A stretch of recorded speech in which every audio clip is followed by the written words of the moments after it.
खामोशी से मतलब नहीं, मतलब तो बातों का है। दिन तो गुजर जाता है, मसला तो रातों का है। लब तो खामोश रहेंगे, ये वादा है मेरा। अगर आंखें कुछ कह दे तो माफ करना।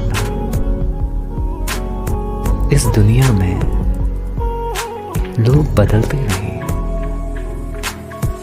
बस बेनकाब होते हैं। जिस घाव से खून न निकले, समझ लेना कि वो घाव किसी अपने ने दिया है।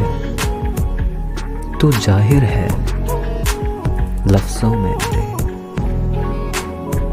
मैं गुमनाम हूँ खामोशी में तेरे। तुम्हारे बाद अब जिसका भी जी करे मुझे रख ले।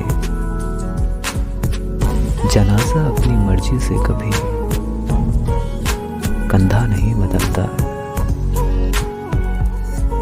जिस्म से कपड़े उतारने वाले तो बहुत मिलेंगे इस दुनिया में, मगर तलाश तो उसकी है जो जिस्म को ढक सके।